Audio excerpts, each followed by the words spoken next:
Welcome to the Conscious Radio Network. Become enlightened, have fun, and tell all your friends and family to share with everyone they know. You can watch us on YouTube and Rumble while following us on Facebook, or find us on X, Instagram, and TikTok. Our podcasts can be found on Libsyn, iHeart, Spotify, Apple Podcast, and more. Most of all, remember to go to our official website at consciousradionetwork.com for past episodes, future shows, and scheduling. We also want to welcome our international audience. Don't stop now. Enjoy the community. Subscribe or follow today.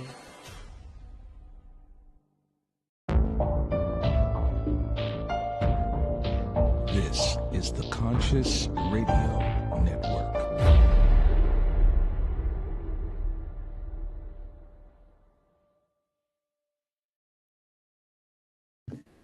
Good day, everybody, wherever you might be on this spaceship we call Earth. Welcome to Conscious Radio Network's The Seance Podcast. If this is your first time tuning in, please click subscribe, like, share, comment, and also don't forget to listen wherever you listen to your podcasts. Today we are joined by Phillip Mountrose, pioneer in spiritual growth and energy healing. For over 30 years, he's helped people awaken to their purpose through his work with holistic EFT, spiritual kinesiology, and transformational coaching. He's the mind behind The Solution, a powerful free ebook about using love to heal ourselves and make a real difference in the world. As author, healer, and founder of the Awakenings Institute, his mission is to inspire deep personal and global transformation. Let's welcome to the seance, Phillip Mountrose. Welcome, brother. How you doing? Thank you, Dr. Paula, for that nice welcome. And thinking the title of the podcast, The Seance, we could flesh that out in the sitting or meeting with spiritual beings. We're all spiritual beings, and spiritual beings are really communicating with us through nature and higher realms all the time. And the question is, are we listening? And maybe the follow-up question is, are we recognizing it? And podcasts like this and what we're sharing and our experiences and thought leaders and people you interview and people like yourself are decoding and making the environment more friendly to hear the messages that can guide us to a better life and a better world. Yeah, and we have so many messages, so many topics, and there's I can't tell you how many practitioners and how many different modalities that we've covered on this podcast. And then some others that are not even like the legal type. And there's a show for everybody out there. And when I first launched the seance, it was called the Weekly Seance. Then it was like, okay, it doesn't have to be weekly. It is weekly. Everybody knows that. So now it's just the seance. But let's dive into the Awakenings Institute. When I saw the website, I was like, whoa, this is cool. And I do want to do a screen share as we move forward, because I was like, you got so many ebooks out there. I was like, normally I'll bring up the books on the screen and stuff like that, but I'd rather share the web page that shows all your ebooks. Now you work with your wife in the Awakenings Institute, correct? You're both co-founders? We're co-directors and co-founders of Awakenings Institute. Yeah, it might be an interesting story for your listeners. I think something they relate to how we developed this institute, which is a nonprofit organization with the U.S. government, which is a big deal to get that status. Yeah. And we were led to that just following our guidance. We wanted to become ordained holistic ministers, but not in a way where you could spend a couple of hours and get a certificate, although that is legal, but something that was meaningful. And we found an organization that did that in a holistic way. But afterwards, we weren't really completely satisfied. There were some conditions and things that we didn't feel aligned with. It's a good word, aligned, by the way. And so we said, I guess we'll just start our own. And a lot of our books and things, like our newest book, Awakening to Your Magnificence, is just there's a need there that we're discovering and things that we're experiencing that we haven't seen expressed yet. I guess we're the ones who are supposed to be expressing it and writing about it and filling that gap that people are interested in, so other people can follow, breaking the ground. So it's easier to follow that path than figuring it out firsthand, although that's exciting too. Yeah. Yeah. Now, when that word, it carries a lot of weight too, and it's being used a lot, is awakening. What is your definition, and what do you see happening, especially with the human race as a collective, of this awakening? Let me refer to the vision that we had for our nonprofit organization, Awakenings Institute, which is a world where everyone's gifts are honored, including nature's. And when people see that, if you had that kind of world, it would be a world without poverty, a world where we feel connected, where we could disagree with people but come to common ground. We could find solutions. We could really be in a way of harmony and love.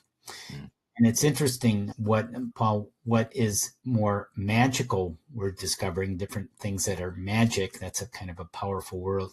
And a higher dimension is just, it's normal there to have instantaneous awareness, to be in the now, to connect with everything and everyone, to manifest things much more quickly. That's normal at a higher realm. If we dispense with our bodies, which we will at some point, that will be more where we are. But nonetheless, we still need to elevate our awareness to that place in the evolutionary journey. So Awakenings Institute, it provides tools and resources, connecting with higher guides.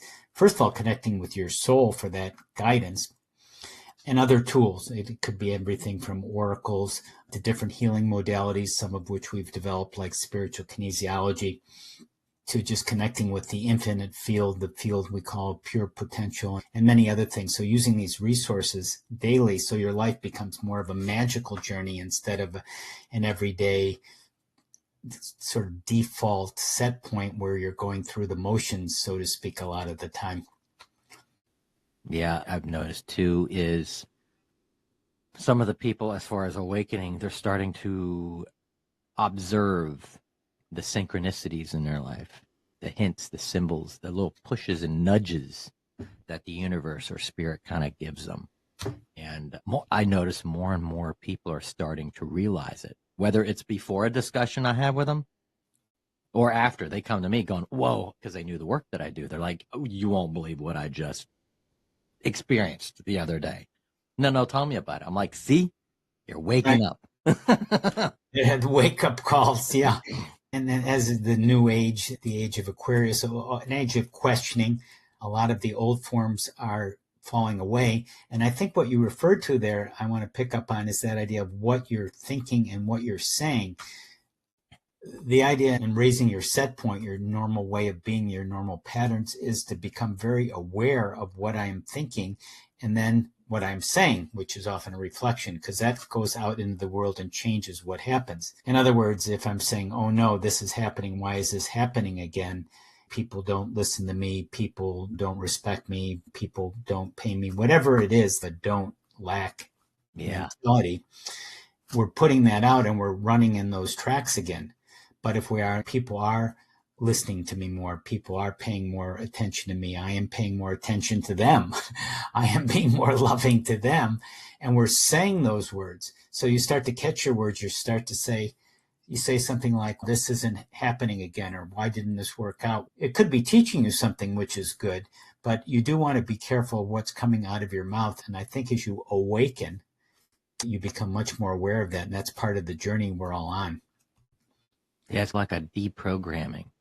Yeah. We've been programmed to believe this lack, like you say, that there's this scarcity, and there's not. So this whole awakening too is this reprogramming, this get rid of the old programs that we grew up with. And right. So why am I thinking this? Why is this? One lady I helped in a personal session, she was concerned about whether she should stay with her husband because he didn't seem to be on the same spiritual track as she was, which is a common pattern, a common thing many people, especially holistic people. One person, especially the woman, is more opening to awakening, and the man might be just in the background or sometimes oppositional. Not always. And obviously we're both males speaking about this. Right. Anyway, so again, going with her doubts and fears, and that's something, her concerns, like, what do I do? And so she used some of the tools that we had, which included some oracle cards, a reading we had, which showed her shifting, and cards that suggested trust, card without getting into oracle meetings and so forth, cards that suggested that she could improve from the inside out. And these are messages to her unconscious mind. And then we took a journey with her, in this case, going into the Akashic records, which is people who are familiar with past life experiences.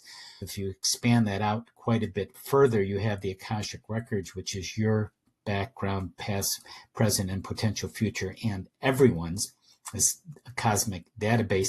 And Paul, it was interesting, she saw herself in this vision, one of the pictures in the oracle cards was sort of a Viking ship, and she saw herself on a Viking ship, but not with her husband in this past life vision recall. And she felt very calm, though, even though she wasn't with him, and she felt that he was there with her in spirit, but he wasn't there with her on the ship. Yeah. And that completely turned around her attitude as she came out of that experience and that healing, that yes, he is there with me. Yes, he's not taking the same journey. He's not taking some of the same classes and spiritual practices that I am, but he's still there supporting me on his journey. And we're going separate, but together. And that really shifted her relationship, because, come on, you need to join me and so forth. And that would be nice, but it's not always going to be the case. And what's interesting when you brought up the amount of women that seem to be tuned into this field, when I pulled my last statistics, there are actually more males that are actually watching the show or tune into this show than women. I was surprised. I was like, whoa. That is surprising. Yeah. So something you're putting out there in a spiritual way is appealing to men. Do you know what it is? That's an interesting statistic. I don't know. Maybe because we're here. Maybe because I'm a guy doing the show, not a woman doing a show. One factor. Must be something about you that is attractive to men who have a spiritual awakening interest. That's good. Right? I don't know. We need more of them on board. Yeah. So what does it really mean to live from the heart? Many times where we have situations and we say we don't know what to do. What are we supposed to do? The more you practice what we call soul centering, or have some kind of meditative practice, and I can take the viewers through a little soul connecting here in a moment, the more that becomes familiar to you, it becomes who you are, and you embody this. And this is an important word for people, embody. What does that mean? That means you don't know it. Like awakenings, that's good. I want to awaken. Yeah, I'm very interested. That's good. And the word gnosis, the Greek word gnosis, knowing, you know it in your body, in your heart. And science shows it through heart rate variabilities. Your heart waves change, become more flexible and smooth. And the brain waves, different parts of your brain awake and light up that are innately in your brain, spiritual parts of your brain functioning. All of that happens. And if you have a practice, it just becomes who you are. I'm familiar with that. So when you have a, quote, decision, yes, some things may take a while to settle down, and it's good often to give space for things to clarify, but you're able to follow that.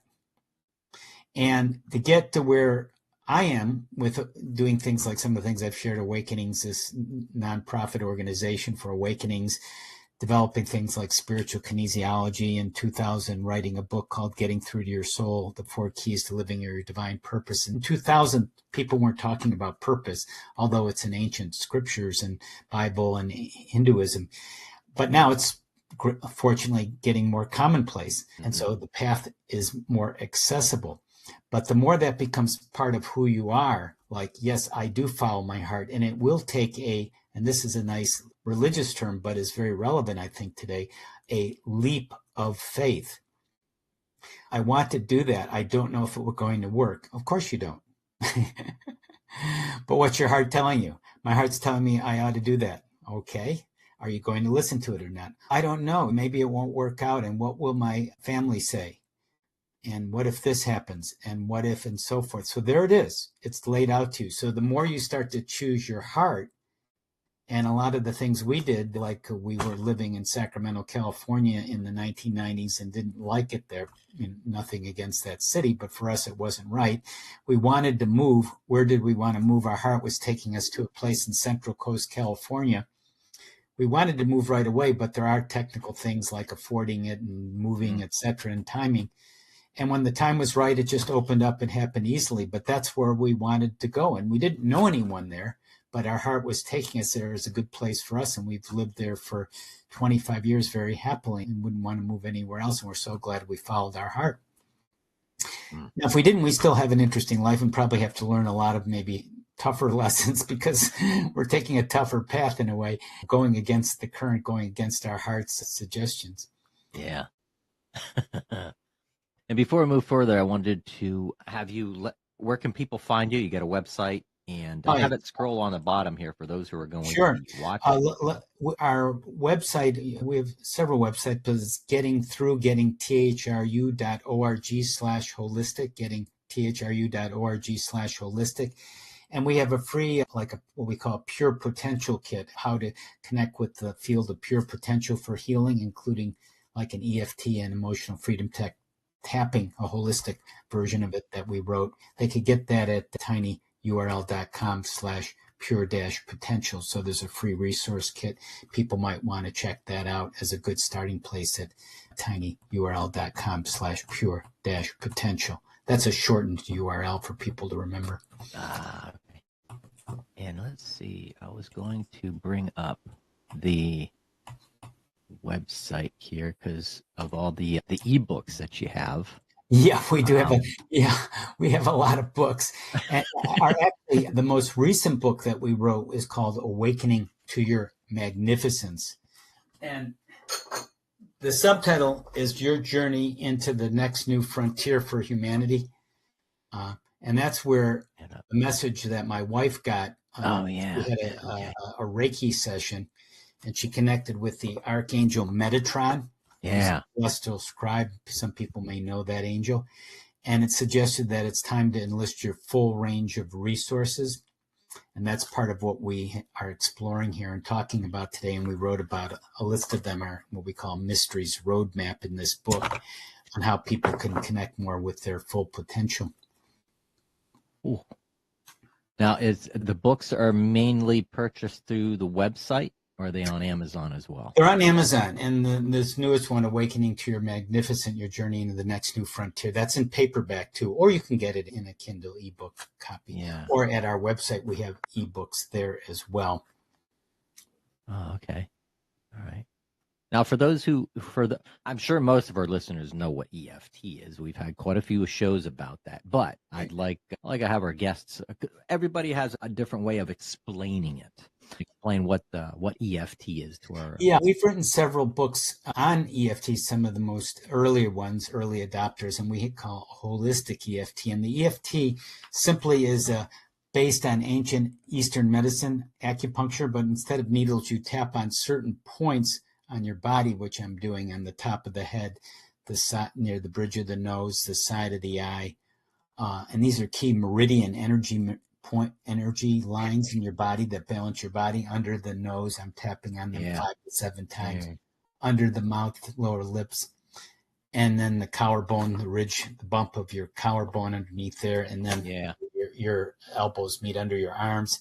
And we have an additional holistic 2 more points we'd like to do at the end, Paul, is tap the top of your head for integrating your left and right brain. We call it a reset process, and then tapping your heart. And that's the sort of the intervention, the tool. Say if that would be the hammer and the screw. And then you start with an issue, something you want help with. Maybe you feel stress. Maybe you even have physical. It can sometimes work in physical things. And there's a lot of studies to back this up. Post-traumatic stress has been very good using EFT. And then you have an affirmation. And I like to say, even though part of me has this stress, I love and accept myself. And you say that, tapping another point, the heel of the hand. That's one point. Or you could do a little lymph node spot underneath that collarbone. There's a tender spot. You rub that. And you're saying this affirmation, which would be a key to unlocking your issue. physical or emotional. It's called emotional freedom techniques. So that's just the skeleton of it. The way to go deeper at it is finding out what's beneath the surface, because sometimes you just address the symptoms, and that's good too, because we don't want the pain and discomfort. But the reason we're having that is because something is underneath that. The beauty of the things that we've discovered is we can find out exactly what it is. So if you say I have this hurt neck, my neck is stiff, through doing what we call the deepening techniques that we write about in our books and teach in our classes, we can find exactly what it is that is causing the problem. Just for example, a lady I was helping, she had a hurt wrist. Okay, I don't want to have a hurt wrist. Of course not. What does that mean? So doing one of the going deepening processes. So I asked, what are you feeling when you connect with that hurt soreness on your wrist? Now, that may sound like an odd question, but you breathe into that soreness and something will come up emotionally. It just comes up. Where's it coming up? It's emotionally embedded in your body. Yeah. And that was anxiety for her. And then the next level of it, Paul, is what are you thinking when you feel anxious? So we're tracking the aura and the energies. She's anxious about going back into the workforce. Can she get a job? What's going to happen? Mm. And the final level for this particular getting through technique is how are you feeling about yourself at a deeper level? And that's your personality, your ego's blocking you at a deep level, which is very vulnerable and sensitive. And people actually don't like to say this because of our conditionings. You talked about the conditioning a few minutes ago. So the conditioning is, I'm fine and I want to put up a good front. I wouldn't want to tell people that I feel ashamed or there's something wrong with me. But deep down, part of me, not your soul, thinks there is something wrong with you and is causing this dysfunction. So once we got the affirmation, even though I feel anxious about going into the workplace, part of me does, and did the tapping, it completely shifted her attitude toward going back to work, and even her wrist felt better. It's truly amazing to where I've done a lot of deep meditation work and reconnecting with the divine and with source energy. And not only that, but our higher selves, is realizing that I've seen these like two sides of myself. And I'm like, want to give people an idea going, this body, this vessel that we're in, we're the managers of it. We're the managers of this temple, but we forget about that. We forget. We're born into this world without an owner's manual. We're not taught how to take care of it. We're not taught any of this stuff. And this is an ancient art. This is stuff that's been probably hundreds of thousands of years old. And what are your thoughts of all of this, all of these modalities starting to resurface? And like it's a wake-up call from the universe. This is a wake-up call from the divine going, hello, you guys are off track. It's time to tune back in. I like your way of presenting that and pointing out what's happening, and you're in a great position to observe it and interact with all these modalities sprouting up. And they're just giving us different paths back to wholeness and oneness, so we can find our way back and do what we're here to do and have tools to really evolve. So we don't have to be embedded in the conditioning. I do it because my parents and family do it, and I don't have any other choice. So we know that we do have choices, and when we make those choices consciously, we raise what's called our set point. I referred to that earlier. So that's where our old patterns keep us. You just react automatically. And I had an example of myself just recently. We have an internet business at gettingthrough.org, which you're saying we've been actually online for over about 30 years, actually. Wow. And so anyway, something went wrong with the internet, or there's a lot of technical sides, of course, of running an internet or online business. And my past pattern was to be overreactive to it. Oh no, it's like the world is falling. Something's offline, something's not working. And once I started realizing that pattern, and my wife helped me too, she's a good reality checker for me when I get off track, I calmed down and dealt with it. And what I realized, and this is the truth hidden in plain sight that we often miss, is these things are repetitive, the conditioning. How many times did I overreact to something like that? Yeah. dozens and dozens of times, maybe more. And guess what? If I don't change my pattern, my set point, I'm going to do the same thing. But if the next time it happens, I go, I'm not going to like it, when there's an internet online problem, of course, but I'm going to say, okay, what do I say? Self-talk. I can deal with this. I can handle it. Other people deal with this. Other people have handled it. I can get help. I can breathe. I can slow down, all those kind of things. So I'm more present. I can deal with it differently and learn from that. Yeah. My next question, I want to segue into the diet. That how important do you feel that diet is? What we eat, what we put on our body is closely related to changing our frequency. I think that is a factor. And there's, of course, a lot of controversies about what is the right diet. And there's a lot of debates on what that is. But I think one of the things that's missing in the mass consciousness that has arisen is how important diet is. And it's when they were saying all the fractures in society, all the violence, all the polarization. A lot of that, I think, is just coming from what people are eating and the mental health crises, all the inabilities to function and to focus, the lack of testosterone, the lack of socialization. Now, of course, some of it is social media and it's complex, but I think that is an overlooked factor. And then getting to the right diet, the way we understand it, and this is something that oddly enough is out there, but is often obscured because of a lot of the polarizations and what is, quote, the right thing to eat, is one man's food is another man's poison, that old phrase. So the point being, you find out what's good for you with the idea that you're having whole foods. And that's pretty straightforward about fruits and vegetables and organic meats and wild caught fish and those kind of things, starting with the things that I think most people understand are healthy, and then going from there, the right combination for you. That goes back into connecting with yourself, even in your soul awareness. What am I feeling and what am I being led to, rather than what is someone telling me, quote, the right diet is. But yes, that is fuel and that is energy. And if you eat the wrong thing and you're not feeling well, that is going to affect how you're functioning in the world. Yeah. I've noticed a few people doing they're testing their diet. They're doing like the couple day fast or the 1 day fast and whatnot. And then what they'll do is they'll slowly eat something that just one thing at a time or whatnot. And just wait. Yeah. Because normally if your body's going to react to it, it's going to react to it pretty quickly. And you'll know what you shouldn't be eating. Right. But there's so much stuff out there that we really shouldn't be eating unless it's whole food. Unless you're doing your grocery shopping primarily in the produce department, you shouldn't have too much of an issue. But yeah, and it's one factor. There's complexity. It's your soul plan. If you had things that you want to deal with in terms of illness and challenges on that level, that may be part of built into the body that you came into this lifetime with too. Yeah. So explain a little bit about the website, what our audience can expect when they go to your website.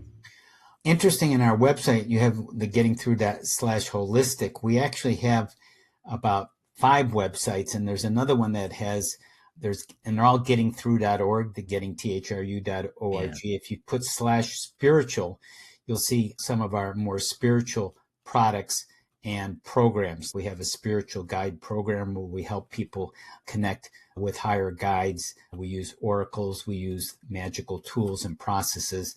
So that's gettingthrough.org/spiritual. And there's a lot of resources and blog posts and a lot of free materials there as well. Yeah. And then if you go to gettingthru.org/life-coach, we have a 1-year spiritual coaching and healing program. It's very unique that we've developed over 30 years. So some of the tools I've referred to, the deeping getting through tools with EFT, holistic EFT, and what we call spiritual kinesiology, a healing from the soul modality we developed, which is like an energy healing like EFT, in some ways even more powerful and a good complement as well.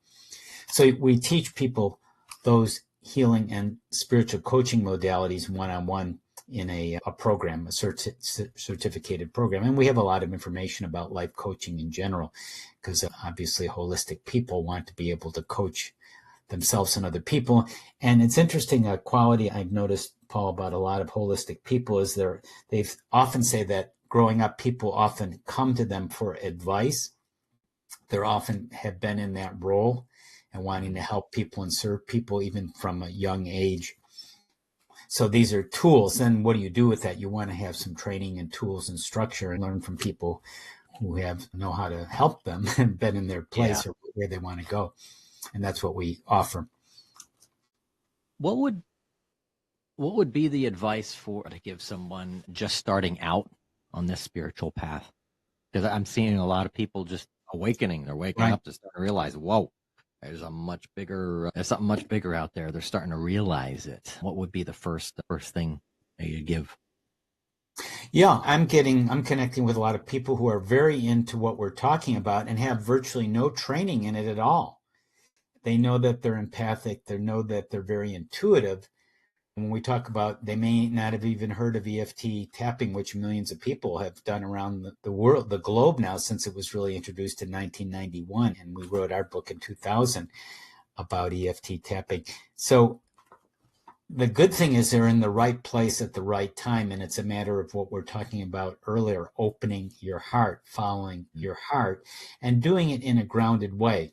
So you want to find someone who you can rely on, someone who has some kind of track record, somewhere you feel intuitively connected to help guide you and give you the structure and the tools. And I use a comparison. Let's say you're a really gifted athlete. Let's say you're a child and you're an 8-year-old almost prodigy. You're very good at tennis or some sport. That's great. In order to really develop, you need a coach, a trainer. You need the right tools and practices to know how to channel that. And that's where the people are awakening. I think that's analogous. What they need are the right tools and connect with the people they feel are grounded and reliable that can help them and support them. Yeah.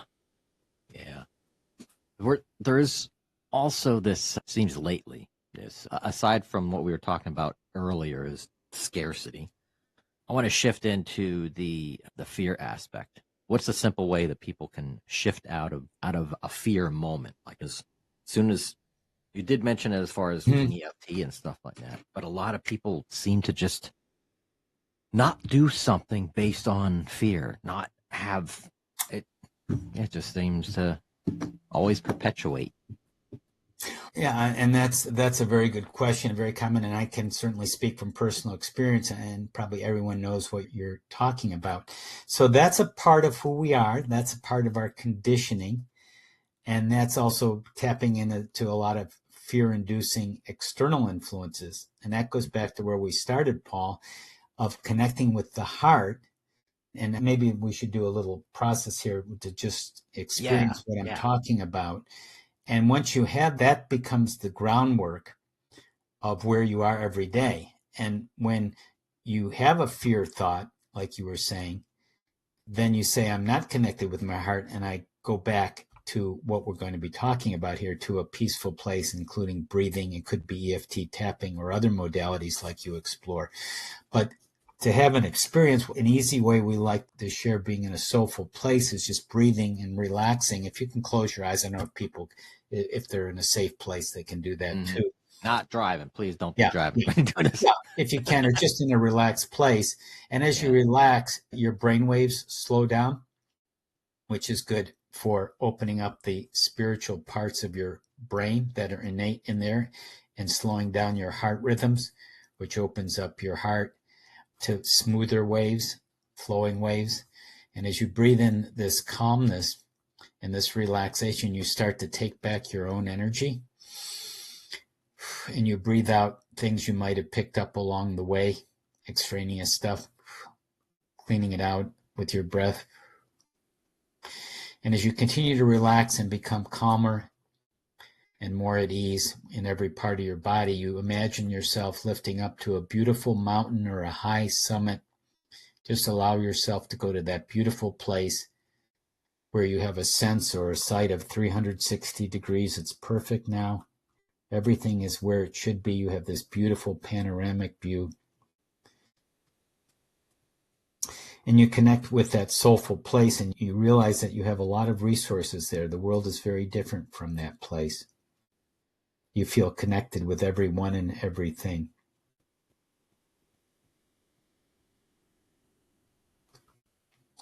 And knowing that you can connect with this anytime, and if you practice it regularly, it becomes easier and more a part of your being, your knowingness, and ready to come back down into your body using this beautiful energy, everything that you picked up there and more in the right way for you, coming back. And if your eyes were closed, you can open them, feeling grounded back in the room. Ooh, yeah. Yeah. So when we're more there and we know how to go there, wow, I have this fear flash. Hey, I'm off track. Okay. How do I get back there? And you may need to do some serious time being in your mountaintop and using that more as your reality and your compass. Yeah. I went back. When we did that, I went back to Mount Shasta. I was there about a month or so ago. Yeah. Man, I'm sure you've been there. Yes, I have. Man, what a place. Yeah, it's a very high place. Yeah, and we can get messages. Should we see if there's a message there for us that's relevant to this discussion? Yeah, absolutely. So, and we started on the topic of awakening. Would that be the topic to tune in on? Yeah. An angel, a master, who should we bring in? You have any? I could just pick one out of my. Or do you have something? I'm feeling Saint Germain. Yeah. Okay, that's perfect. Yeah, and I think I have I might have a good picture of Saint Germain. What do you know? For those who have the visuals, there's a picture. There it is. Saint Germain, a nice vision from the Keepers of the Light, one of the oracle decks we like to use in our teachings. But we like to connect with the master, the ascended master, Saint Germain, and he connects with the purple flame. So let's get a message from Saint Germain about awakening. Yes, dear ones, awakening is what it is all about. You are here to wake up out of sleep. Yes, it may be uncomfortable at times, but it's well worth the effort. Just like when you have to go outside when the weather is a little uncomfortable, a little cold or hot. If you do, you will accomplish something well worth it. You will be out in nature and accomplishing something that you want to do.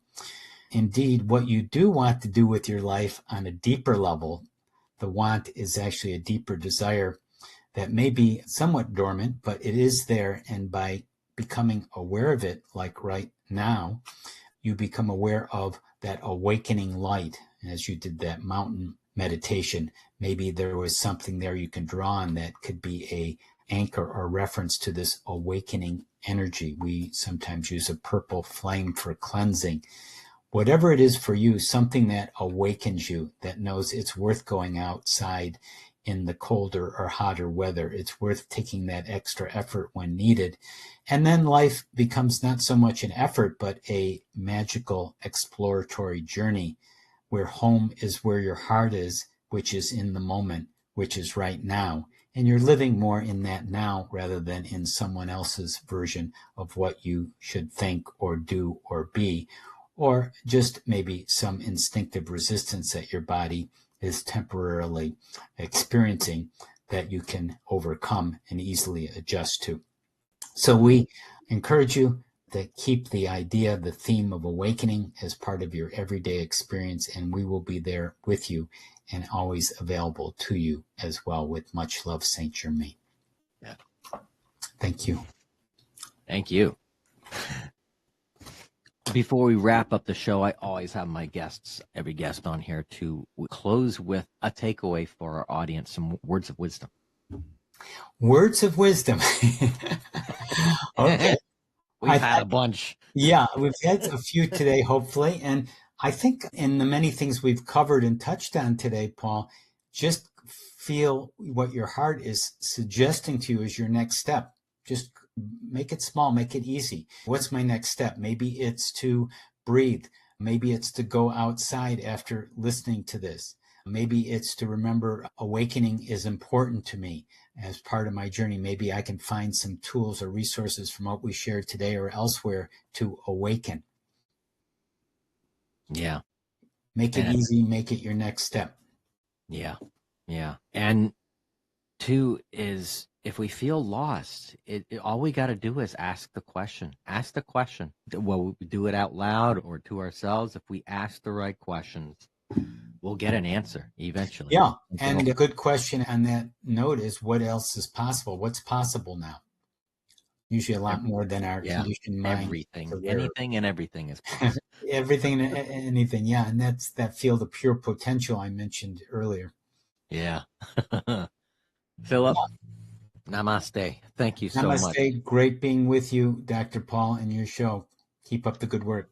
Thank you. And keep us posted on new courses, new books, and anything that's new coming up. Just chime in, send us an email. And yeah, we continually come up with new things, new courses, new ideas, new tools. Yeah. Cool. Phillip, namaste again. Namaste. Good being with you. Thank you. And thank you, everybody, for watching Conscious Radio Network's The Seance Podcast. And until next time, we'll see you then.